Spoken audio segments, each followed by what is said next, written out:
President of Chess South Africa after a meeting that took place about a week ago. They got a court order saying that Gauteng Chess and another body were able to continue, and so they've set up this new Expo executive board. But I'm now joined by Joe Mahomole and Alfred Pesa. Joe is the current president of Chess South Africa. Yes, it might be confusing. We're going to get to the bottom of this because we can't have two executive boards. Alfred Pesa is a council member. Gentlemen, thanks very much for joining us. Welcome to the program. Thank you, Peter. Thanks for having us. All right, so I had a guy a short while ago, Hendrik de Tooy, who says that he's the president of Chess South Africa. You say you're the president of Chess South Africa. How can we have two presidents? Well, I think we must just put that to rest. He claims to be the president of Chess South Africa, emanating from the meeting that they somersaulted themselves into such, because currently the board that I'm leading has been properly elected on the 25th of August 2018. And then one of the purposes that we had to do was to set up an AGM where there would be elections. And then we put up a process through which we had to accredit every member, including Gauteng. So there was a procedure manual which we put in place, and we requested certain documents to be provided. And Gauteng provided the same documents, but we had to evaluate them. We evaluated the documents, we indicated to them that in terms of the documents submitted, they were not in good standing. So all what they did, instead of engaging us, they ran to court. But we felt we couldn't go to court because it's a waste of money, because there are internal processes which have to deal with disputes. So okay, but court found in their favor, it seems. Well, the judgment was given in default because we were not there. But I must clarify the fact. The court doesn't say they must continue with the meeting. I can give you the court order, you will have a look at it.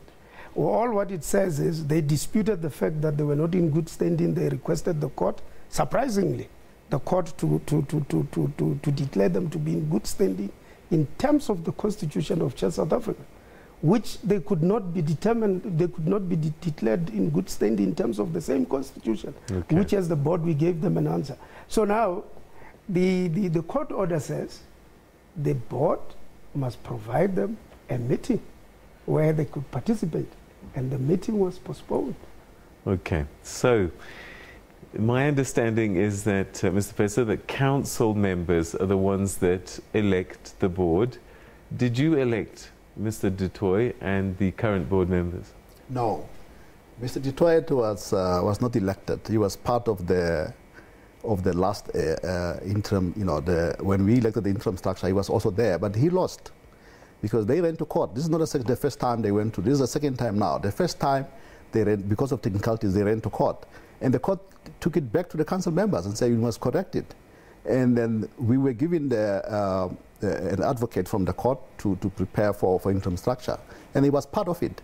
And we elected people there, the members who are there, they were put by council. And then they were given three months to set up an AGM. And instead of that, all of us, we had to, as council members, had to submit documentation that were required by the council. And we all did that. So the results, when they came out, so they couldn't accept it, they ran to court again. So who elected this current board that claims to be the legitimate board? Apparently, we saw Western Cape and Gauteng. And only two provinces were represented by that. Out of 9? Out of 9, that's correct.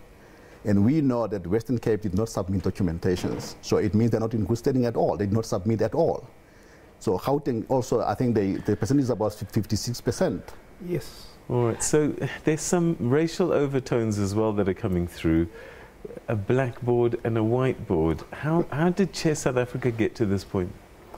You see, the same group led by Hendrik de Tooy has been pushing this for a long time. I must inform the public, this is not about leading Chess South Africa. It's about business opportunity. The same people are conflicted. I can give you the documents that they ran. In fact, they stole a contract from Chess South Africa, from their so-called friends that they said within the board. The same friends are with them now. And then we can't allow this to happen because it's not fair for the chess players. He said that your leadership were party to bringing Chess South Africa into financial difficulty and weighing up debts in Chess SA? Whose leadership? Because when he talks about it is his leadership when he resigned in 2014 that he ran away from Chess South Africa with the same huge debt that we had to take over and try to resuscitate Chess South Africa. He was the same guy. If he was here, he would debate openly. He was the treasurer before in 2010, 2011. He had difficulties in 2011 to present a financial statement. And it's the same guy who ran away when Chess was in financial difficulties. We're running out of time, so I'm going to push this a little bit. What's the story with transformation? You would think that chess is a simple game. You just have a board and chess pieces. It shouldn't be expensive. Where are we in terms of the transformation? It's a tough one, Peter. I think we're not, that's why we need government to come on board here, because SASCOC failed us. SASCOC, they are not playing their oversight role, and we as council members wrote letters to them and complained about this and that, but they're not doing anything. I think government must come on board here, or portfolio committee, because these are public funds that are wasted. There's no transformation, there's nothing happening, and even this tournament that is running now is run by a private company called Forner, and this is where Hendrik is the head of that. So there's a serious conflict of interest there. He has been a president of Gauteng and also a shareholder on Forner, and they have a contract, all the junior championship contract there that they are running as we speak now. So you can look at the management now running that tournament. It's just purely white, and that's unacceptable. You can't tell me there's no people of color, who can have skills and share there. So they are ignorant, they not considerate, and I don't think really we need people like that to serve us. All right, so the final question perhaps for you, Mr. President. 9 council provinces.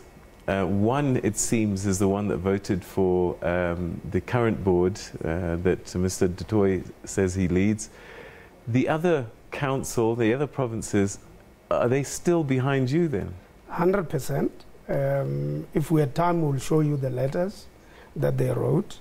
In fact, we're still planning the AGM to take place, and we believe that all other members will be given a fair opportunities to participate, including Gauteng.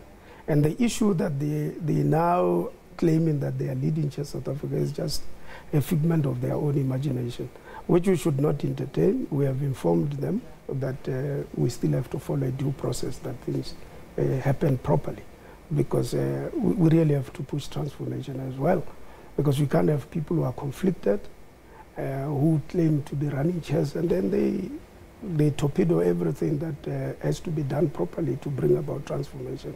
Oh. So we are going to continue to arrange the AGM so they will participate if they wish to. Okay, thanks very much indeed. Unfortunately, we've run out of time, but I think it's a story that will certainly follow up again after these processes have taken place, and so you can give us another update. Thanks so much for coming through, gentlemen. My pleasure. Welcome. Peter. Thanks. All right. Okay, that's a story we'll certainly keep a track of. Chess SA, you make up your own mind in the meantime, but we'll keep a tab on that for sure. Stay with us, more after the break.